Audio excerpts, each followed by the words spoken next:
बिस्मिल्लाहिर्रहमानिर्रहीम। अस्सलाम वालेकुम डियर स्टूडेंट्स, कैसे हैं आप? आज का हमारा लेक्चर कोर्ट फ़ी एक्ट के हवाले से सबसे अहम तरीन लेक्चर है, जिसमें बेसिकली हमने पढ़ना है रिफ़ंड ऑफ कोर्ट फ़ी कि किन किन हालात में जो है वो कोर्ट फ़ी रिफ़ंड की जा सकती है। अब उसमें कुछ सेक्शन हम ऑलरेडी पढ़ चुके हैं, जिसमें हमने एक सेक्शन पढ़ा था 10, सेक्शन 11 और सेक्शन 12। कुछ कंडीशंस यहाँ पर दिए गए थे, कुछ इंस्टांसेस यहाँ पर दिए गए थे कि जहाँ पर कोर्ट क्या करेगा, कोर्ट आपको कोर्ट फ़ी वापस करेगा। फर्दर सेक्शन 13, 14 और 15। अब 13 और 14 रिव्यू के हवाले से है कि किस सूरत में जब आप कोई रिव्यू की एप्लीकेशन देंगे तो कोर्ट रिव्यू की सूरत में कब कब आपको कोर्ट फ़ी वापस करेगा, और उसके बाद जो इसमें हमारे पास अपील आएगा, अपील की सूरत में किन हालात में, किन ग्राउंड्स पर कोर्ट आपको जो है वो फ़ी आपकी रिफ़ंड। क्योंकि हम एक चीज़ पहले पढ़ चुके हैं कि अगर हम अदालत में कोई भी सूट इंस्टीट्यूट करेंगे उसका हमें अलग जो है वो कोर्ट फ़ी देना पड़ेगा। अपील प्रेफर करेंगे, फॉर एग्ज़ाम्पल एक सूट आपने सिविल कोर्ट में फ़ाइल किया, जब उसका फ़ाइनल डिक्री आ गया, जजमेंट आ गया, तो उसके बाद अगर आप उसके ख़िलाफ़ अपील फ़ाइल करना चाहते हैं तो अपील पर आपको दोबारा क्या लगाना पड़ेगा, कोर्ट फ़ी। अगर आप उस पर रिव्यू फ़ाइल करना चाहते हैं दोबारा कोर्ट फ़ी लगाना पड़ेगा। रिवीजन फ़ाइल करना चाहते हैं तो दोबारा आपको कोर्ट फ़ी उसके ऊपर लगाना पड़ेगा। तो अब रिव्यू की सूरत में कब कोर्ट फ़ी वापस किया जाएगा, अपील की सूरत में कब कोर्ट फ़ी वापस किया जाएगा, और तीन सूरतें हमने उससे पहले पढ़ी थी, सेक्शन 10, 11 और 12। सेक्शन 10 में क्या था कि सेक्शन 10 में जो हमने पढ़ा कि किस सूरत में कोर्ट फ़ी वापस होगी, कि प्रोसीजर कि जहाँ पर आपकी जो कोर्ट फ़ी है या जो value of the property was wrongly estimated, wrong estimation of value of property. Direct court fee की बात नहीं कर रहे हैं, आपने जो कोर्ट फ़ी लगाई वो तो ठीक लगाई, बट आपने जो वैल्यू ऑफ द प्रॉपर्टी है उसको ही रॉन्ग एस्टिमेट किया था। और जब आपने रॉन्गली एस्टिमेट किया तो हमने ये पढ़ा था सेक्शन 9 के अंदर कि अदालत क्या करेगा, उसके लिए एक कमीशन अपॉइंट करेगा। वो कमीशन जाएगा और जाकर उस प्रॉपर्टी की मार्केट वैल्यू को असेस करेगा, और जब उसकी मार्केट वैल्यू को असेस करेगा तो दो सूरतें हैं कि या तो किसी शख्स से हो सकता है कि एक्सेसिव अमाउंट लिया गया हो, या डेफिशिएंट हो अमाउंट, या इनसफिशिएंट अमाउंट किसी ने पे किया हो। तो पहली सूरत हमने ये पढ़ी थी कि अगर कोई प्रॉपर्टी की रॉन्ग एस्टिमेशन की सूरत में उसकी जो वैल्यू है वो ज़्यादा शो की गई थी और उस पर एक्सेसिव अमाउंट ऑफ कोर्ट फ़ी जो है वो पे किया गया था, तो पहली ये सूरत है कि इसमें आपको क्या किया जाएगा, जो एक्सेसिव अमाउंट आपने पे किया है वो रिफ़ंड होगा। तो रिफ़ंड ऑफ कोर्ट फ़ी में सबसे पहले हमारे पास आ गया सेक्शन 10। लेकिन सेक्शन 10 किस सूरत में एप्लीकेबल है कि जब रॉन्ग एस्टिमेशन ऑफ प्रॉपर्टी था, और उस रॉन्ग एस्टिमेशन ऑफ प्रॉपर्टी की वजह से आपने उस रॉन्ग एस्टिमेशन के मुताबिक एक्सेसिव अमाउंट पे किया। फिर कोर्ट ने अंडर सेक्शन 9 एक कमीशन अपॉइंट किया, और उस कमीशन ने जब एक्चुअल वैल्यू बताई तो वो आपकी एस्टिमेटेड वैल्यू से कम थी, तो कोर्ट ने आपका एक्सेसिव अमाउंट आपको वापस कर दिया। दूसरी सूरत हमने पढ़ी थी, कौन सी, हमने मीन प्रॉफिट की सूरत में पढ़ा था। एक तो हमने कहा था मीन प्रॉफिट, या हमने वहां पर कहा था कि दो चीजें हमने पढ़ी थी कि एक हो गया आपका रिलीफ क्लेम्ड, और एक हो गया आपका रिलीफ, कौन सा रिलीफ, रिलीफ डिक्रीड। अब देखिए जो कोर्ट फीस लगाई जाती है वो किसके हवाले से लगाई जाती है, जो आप रिलीफ क्लेम करते हैं। एक शख्स क्लेम करता है 3 लाख रुपए, और 3 लाख का मतलब है मोर देन 2 लाख। कितनी कोर्ट फीस लगेगी, 15,000 लगेगी।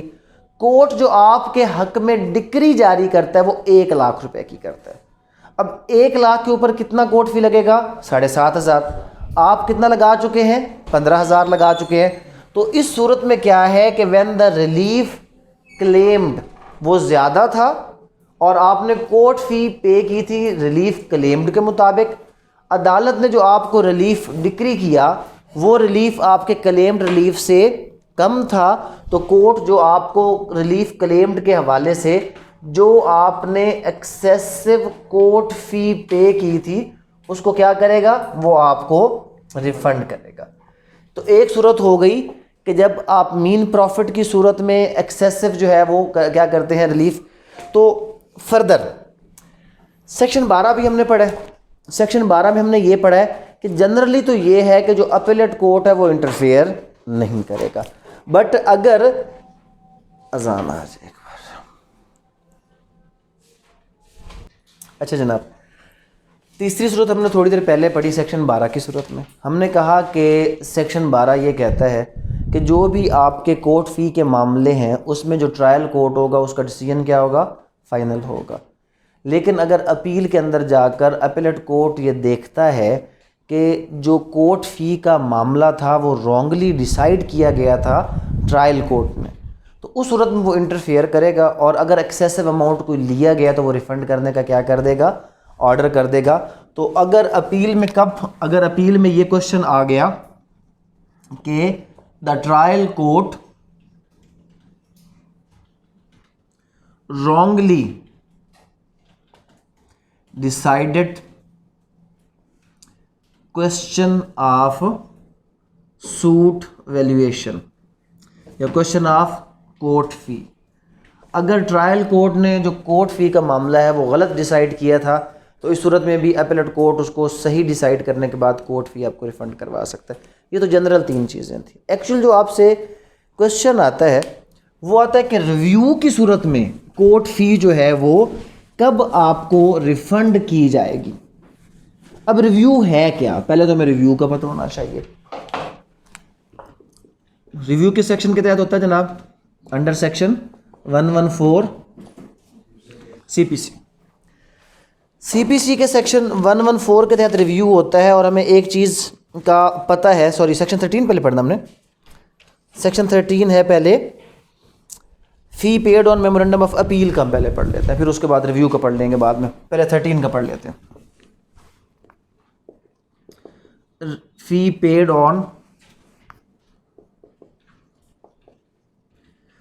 ऑन मेमोरेंडम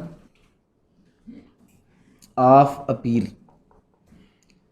अब एक पॉइंट तो पहले आपको क्लियर होना चाहिए कि एक मुकदमा उसका फ़ैसला ट्रायल कोर्ट ने किया, तो जब ट्रायल कोर्ट में कोई भी शख्स कोई भी सूट जो है वो इंस्टीट्यूट करेगा तो सबसे पहले इस इंस्टीट्यूशन की सूरत में वो वहाँ पर क्या करेगा, कोर्ट फ़ी पे करेगा। फिर अगर कोई एग्रीव्ड पार्टी है और वो इसके ख़िलाफ़ क्या करना चाहती है, इस डिक्री के ख़िलाफ़ अपील करना चाहती है, तो जब वो अपील फ़ाइल करेगी तो इस अपील की सूरत में क्या होगा, अगेन उसको क्या पे करना पड़ेगा, कोर्ट फ़ी पे करनी पड़ेगी। अब सेक्शन 13 कहता है कि if an appeal or plaint which has been rejected by the lower court on any of the grounds mentioned in the code of civil procedure or is ordered to be received, or if a suit is remanded in appeal on any of the grounds mentioned in rule 23 of order 41 of the first schedule to the said court for a second decision by the lower court, the appellate court shall grant the appellant a certificate authorizing him to receive back from the collector the full amount of fee paid on the memorandum of appeal। पहली बात यह है कि जब एक शख्स ने appeal file की और अपील में उसका जो केस है वो क्या हो गया, रिमांड हो गया टू द ट्रायल कोर्ट, और किस मकसद के लिए, फॉर सेकंड डिसीजन।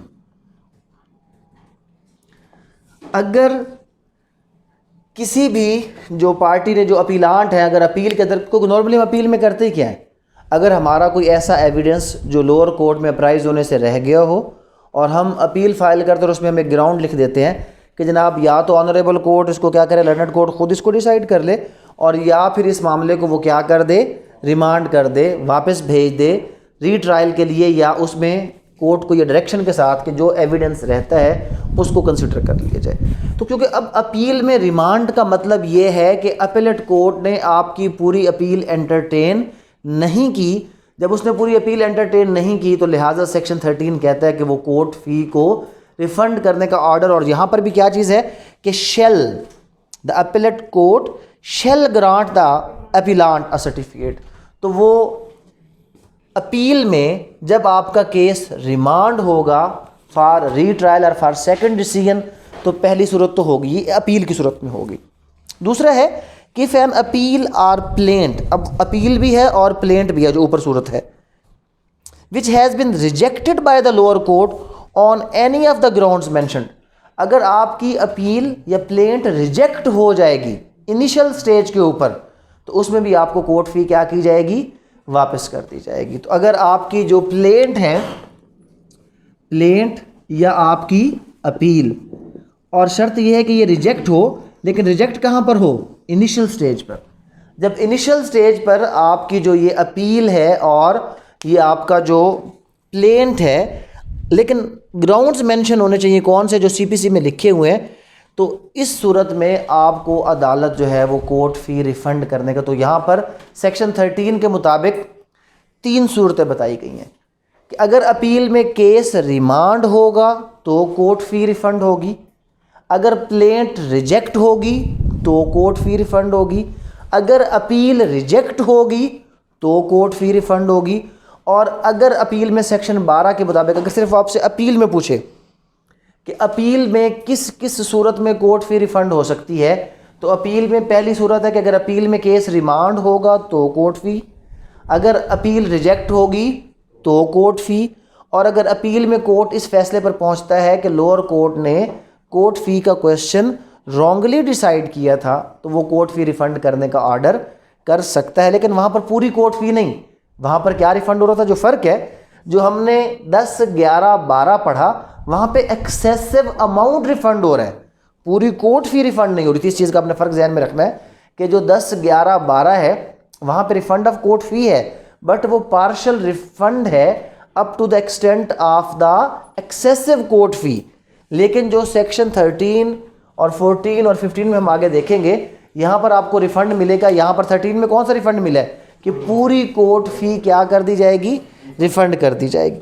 उसके बाद फर्दर है कि provided that if in the case of remand in appeal the order of remand shall not cover the whole of the subject matter of the suit, the certificate so granted shall not authorise the appellant to receive back more than so much fee as would have been originally payable on the part or parts of such subject matter in respect whereof the suit has been remanded।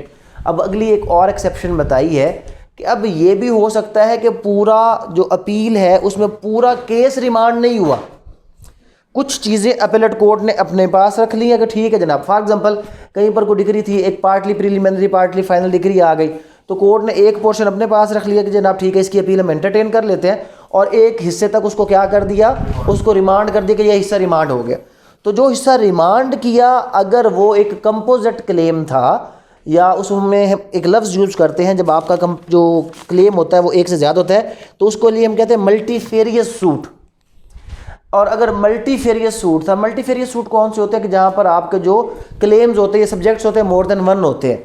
तो अगर कोई ऐसा आपने suit file किया था जिसमें more than 1 subjects है, और कोर्ट किसी को अपने पास अपील के लिए रख लेता है, और किसी पॉइंट को वो क्या करता है, वो कहता है नहीं ये तो आप वापस भेज दें, और ये डिसाइड किया जाएगा कहाँ पर, लोअर कोर्ट इसको वापस डिसाइड करेगा, तो उस हद तक वो कोर्ट फ़ी वापस करने का ऑर्डर करेगा, और जो उसके पास केस रह जाएगा उस हद तक वो कोर्ट फ़ी साथ। तो यहाँ पर अपील में भी एक ऑप्शन आ गई कि partial refund of the court fee. Partial refund of court fee कब होगा कि जब अपील के अंदर अदालत मुकम्मल केस को रिमांड ना करे, उसके कुछ पॉइंट्स को रिमांड कर दे, जिनको रिमांड करेगी उसके तक कोर्ट फ़ी को वापस करने का ऑर्डर करेगी, और जिन पॉइंट्स को रिमांड नहीं करेगी उसमें क्या होगा, उसमें वो अपने पास कोर्ट फीस लेने की हकदार है। फिर आगे आ जाए जनाब सेक्शन 14 की तरफ, refund of fee on application for review of judgment. Section 14, अब जो सेक्शन 14 है जनाब, वो हमें कह रहा है कि refund of fee on application for review, refund of court fee on application of review. अच्छा, पहली बात तो ये है कि मैं रिव्यू का पता होना चाहिए।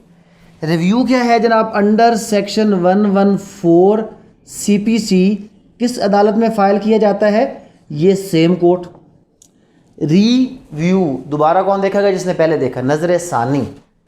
तो रिव्यू हो गया, और रिव्यू को जो स्कोप हमने पढ़ा बड़ा लिमिटेड है कि सर्टन पॉइंट्स हैं कि जिनके ऊपर अदालत क्या करेगा, सर्टन पॉइंट्स के ऊपर कोर्ट जो है वो रिव्यू करेगा। कि जब कोई एक्सीडेंटल स्लिप है, मिस्टेक है, या कोई ऐसी चीज़ which was not available at the time of the institution of suit और वो पार्टी के पास आ जाती है, तो कोर्ट को वो आके कहते हैं कि जनाब आप इसको रिव्यू कर लें। फॉर एग्ज़ाम्पल, मैं एक मुकदमा करता हूँ और वो इस वजह से मेरे अगेंस्ट चला जाता है कि मेरे पास ओरिजिनल डॉक्यूमेंट एग्जिबिट करने के लिए नहीं था, और कोर्ट कहता है कि नहीं जनाब, यहाँ पर फ़ोटोकॉपी तो एग्जिबिट होगी नहीं, और इस वजह से केस मेरे ख़िलाफ़ चला जाता है, और उसके बाद मुझे वो चीज़ अवेलेबल हो जाती है। बट शर्त यह है कि वो चीज़ was not available at the time of the institution of suit. तो मैं फिर जब अदालत को जाके कहूँगा जनाब ये देखें, अब मेरे पास ये एग्रीमेंट आ चुका है, आप अपने फ़ैसले को रिव्यू करें, तो फिर कोर्ट उस सूरत में क्या करेगा? अपने फ़ैसले को रिव्यू करेगा। तो अब इसमें रिव्यू की सूरत में दो चीज़ें हैं कि रिव्यू इन टाइम या रिव्यू क्या है? After time. रिव्यू में जो कोर्ट फी का सवाल आता है उस पर हमें 2 पॉइंट देखने हैं, जो एक्चुअल देखने वाली चीज़ है कि अगर रिव्यू इन टाइम होगा तो अलग मामला, और अगर रिव्यू क्या है? After time. अब इसको मिलाकर पढ़ेंगे लिमिटेशन एक्ट के साथ, और लिमिटेशन एक्ट ने हमें रिव्यू के लिए कितना टाइम बताया है? 90 डेज। अगर रिव्यू विद इन 90 डेज होगा तो रिव्यू कंसिडर किया जाएगा इन टाइम, और अगर रिव्यू आफ्टर 90 डेज है तो वो कंसिडर किया जाएगा आफ्टर टाइम। अब पढ़ते हैं जनाब सेक्शन 14 को। Section 14, where an application for a review or judgment is presented on or after. अब दोनों बातें होंगी ना, on or after. On or after 90th यानी कि 90 दिन day from the date of the decree, the court unless the delay was caused by the applicant's laches may in its discretion grant him a certificate authorizing him to receive।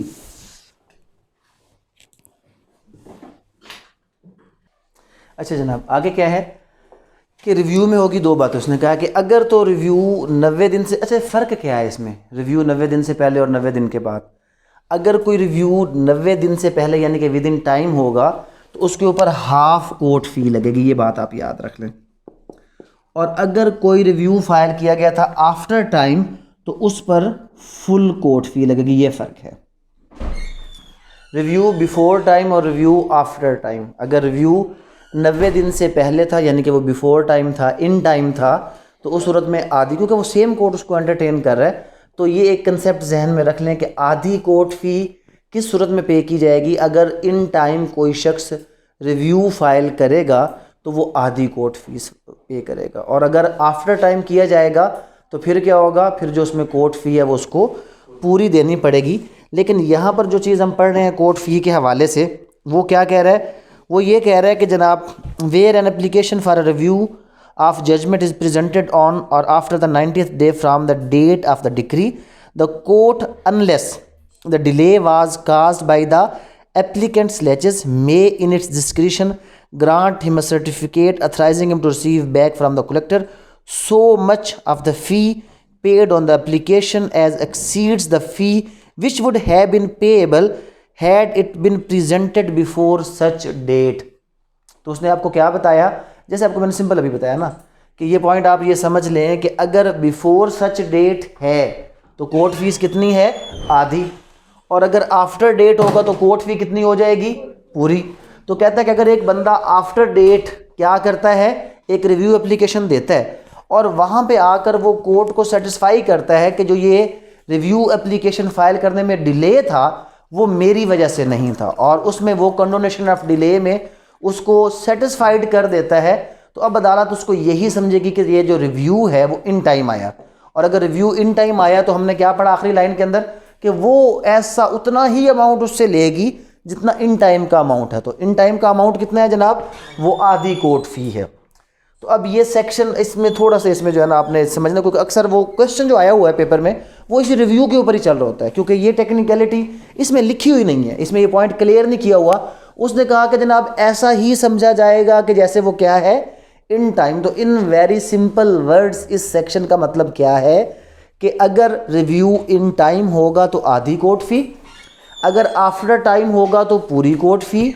अगर कोई बंदा review application after time देता है और अदालत को delay की condonation दे देता है और अदालत डिले को कंडोन कर देता है, सफिशेंट काज उसको कंसिडर कर लेती है, तो उस सूरत में क्या होगा, उस सूरत में कोर्ट जो है वो जो एक्स्ट्रा आधा अमाउंट उसने पे किया है कोर्ट उसको रिफंड करने का ऑर्डर कर देगा। लेकिन अब अगली बात है जनाब सेक्शन 15। सेक्शन 15 ये कहता है कि जब कोर्ट ने अपने फैसले को रिव्यू किया, रिव्यू तो उसने करना है कोर्ट फ़ी लेने के बाद, या आधी कोर्ट फ़ी लेकर या पूरी कोर्ट फ़ी लेकर। जब वो रिव्यू कर रहा था तो पता चला कि अदालत की गलती तो अपनी है, क्योंकि रिव्यू में हमने कहा है कि रिव्यू में कोर्ट अपनी गलती को करेक्ट कर सकता है। और अगर रिव्यू में कोर्ट को ये चीज़ पता चलती है कि जो बंदा ये मामला लेकर आया है उसमें एक्चुअल कोई एक्सीडेंटल स्लिप है, कोई वैल्यू जो है वो इनकरेक्ट है, कोई क्लैरिकल मिस्टेक है या कोई अरिथमेटिकल मिस्टेक क्या, कोई हिसाबी गलती, लफ्ज़ आगे पीछे लिखा गया और वो जो लिखा गया है वो गलती अदालत की है। अगर गलती अदालत की है तो फिर तो रिव्यू में अदालत क्या करेगी, कोर्ट फ़ी लेने की हकदार नहीं है, तो फिर वो पूरी की पूरी कोर्ट फ़ी उसको क्या करेगी, अंडर सेक्शन 15 वापस कर देगी। अब सेक्शन 15 आप देखें कि refund where court reverses or modified its former decision on ground of mistake.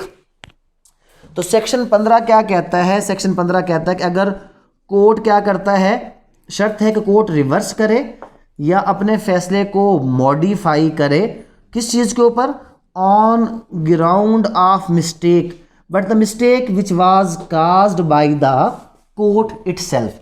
तो उस सूरत में क्या होगा, उस सूरत में जनाब ये होगा कि where an application for a review of judgment is admitted and where on the rehearing the court reverses or modified its former decision on the ground of mistake in the law or fact, the applicant shall be entitled to a certificate from the court authorizing him to receive back from the collector so much of the fee paid on the application as exceeds the fee payable on any other application to such court under second schedule to this act number 1 clause वो हो गया फिर, but nothing in the former part of this section shall entitle the applicant to such certificate where the reversal or modification is due wholly or in part to fresh evidence which might have been produced at the time of the original hearing। अब आपको ये आखिरी point अभी किसी ने यहाँ पे question भी किया था।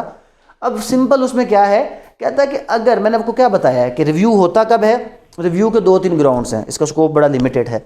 एक तो मैंने ये बताया कि रिव्यू का स्कोप ये है कि जब कोर्ट से कोई गलती हो गई, कोई एक्सीडेंटल स्लिप हो गया, कोई ओमिशन हो गया, तो वो अलग। कहता है उस सूरत में तो कोर्ट आपको फ़ी वापस करेगा। बट कहता है कि अगर रिव्यू में फैसला रिवर्स हुआ, मॉडिफाई हुआ, लेकिन मसला ये था कि वो इस ग्राउंड पर रिवर्स या मॉडिफाई हुआ कि आपने एक ऐसा एविडेंस पेश कर दिया जिसके बारे में आपने अदालत को कहा that it was not available at the time of institution of suit.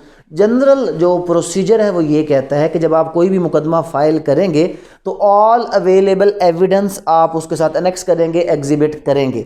But in case अगर आप उसके साथ कोई चीज़ एग्जिबिट नहीं कर सके, एनेक्स नहीं कर सके due to its non availability, और उसी वजह से जैसे मैंने आपको मिसाल दिया कि एक एग्रीमेंट ओरिजिनल ना होने की वजह से केस मेरे ख़िलाफ़ चला जाता है और मैं अदालत को जब लाकर ओरिजिनल एविडेंस देता हूँ तो आल दो अदालत उस ओरिजिनल एविडेंस की बुनियाद पर, उस एग्रीमेंट की बुनियाद पर केस का फ़ैसला रिवर्स करती है, मॉडिफाई करती है। बट ठीक तो हो गया, फैसला रिवर्स भी हो गया, मॉडिफाई भी हो गया, but not on the ground of the mistake, it was on the ground of that evidence which was not available at the time of the institution of suit. तो फिर अदालत कोर्ट फ़ी वापस नहीं करेगी। अगर मिस्टेक थी अदालत की, उस सूरत में अदालत आपको कोर्ट फ़ी वापस करेगी। ये हमारा कंप्लीट टॉपिक था रिफ़ंड ऑफ कोर्ट फ़ी के हवाले से। तो रिफ़ंड ऑफ कोर्ट फ़ी के हवाले से एक हमने पढ़ा कि रिव्यू में कब कोर्ट फ़ी रिफ़ंड होती है, फिर हमने पढ़ा अपील में कब कोर्ट फ़ी रिफ़ंड होती है, फिर हमने पार्शल रिफ़ंड ऑफ कोर्ट फ़ी पढ़ा कि जहाँ पर हमने 2 सेक्शन पढ़े, सेक्शन 10 और 11। सेक्शन 10 में हमने पार्शल रिफ़ंड कैसे पढ़ा था कि अगर कोई भी जो अदालत है उसमें आप एक मुकदमा फ़ाइल करते हैं और उसमें आप रॉन्ग एस्टिमेशन करते हैं और कोर्ट कमीशन के ज़रिए से उसकी एस्टिमेशन दोबारा करवाती है और पता चलता है कि जी आपने एक्सेसिव अमाउंट पे किया है, तो एक्सेसिव अमाउंट, वो partial excessive amount of court fee आपको वापस किया जाएगा। अगर आपने मीन प्रॉफिट की सूरत में या कोई भी जो आपने रिलीफ क्लेम किया था वो ज़्यादा था, उस रिलीफ के मुताबिक एज़ पर लॉ हमें क्या लगानी पड़ती है, कोर्ट फ़ी। बट जो ग्रांटेड रिलीफ था वो कम था, तो उस सूरत में अदालत एक्सेसिव अमाउंट ऑफ कोर्ट फ़ी आपको क्या करेगी, वापस करेगी। अपील के दौरान हमने क्या पढ़ा, हमने कहा कि अगर अपील के अंदर केस रिमांड होगा तब कोर्ट फ़ी रिफ़ंड होगी, अगर अपील के अंदर केस रिजेक्ट होगा तब कोर्ट फ़ी रिफ़ंड होगी। अगर अपील के अंदर अंडर सेक्शन 11 कोर्ट इस फैसले तक पहुंचती है कि जो ट्रायल कोर्ट ने डिसाइड किया था क्वेश्चन ऑफ सूट वैल्यूएशन वो गलत था, और उसको करेक्ट डिसीजन के बाद वो उसको क्या कर सकती है, कोर्ट फ़ी को रिफ़ंड कर सकती है जो एक्स्ट्रा एक्सेसिव अमाउंट है उसकी हद तक। अगर प्लेंट रिजेक्ट होगी तब कोर्ट फ़ी रिफ़ंड होगी। और उसके बाद रिव्यू की सूरत में हमने क्या पढ़ा कि अगर रिव्यू इन टाइम है तो आधी कोर्ट फ़ी, और अगर कोई बंदा रिव्यू करता है आफ्टर 90 डेज़ लेकिन कोर्ट को सेटिस्फाई कर देता है, तो कोर्ट क्या करेगा, उसका जो एक्स्ट्रा अमाउंट ऑफ कोर्ट फ़ी है उसको वापस करेगा, ये कहते हुए कि ठीक है जी तुम्हारा रिव्यू इन टाइम था। और अगर रिव्यू के अंदर कोर्ट इस फैसले तक पहुंच जाता है कि कोई मिस्टेक थी और उस मिस्टेक की बुनियाद पर जो आपका कोर्ट है वो उस फैसले को रिवर्स या रिव्यू करेगा, तो उस सूरत में भी कोर्ट फ़ी क्या कर दी जाएगी, वापस कर दी जाएगी। और अगर इन केस आपके एविडेंस देने पर कोर्ट ने फैसले को रिव्यू में रिवर्स किया या मॉडिफाई किया, तो फिर आपकी कोर्ट फ़ी वापस नहीं की जाएगी। इस लेक्चर में जो हमारा जो इसमें कोर्ट फ़ी एक्ट है सेक्शन 7 इंपॉर्टेंट है, और उसके बाद जो ये आपका रिफ़ंड ऑफ द कोर्ट फ़ी, किन किन हालात में अदालत आपकी जो कोर्ट फ़ी है वो वापस करेगी, रिफ़ंड करेगी, ये क्वेश्चन बहुत इंपॉर्टेंट है।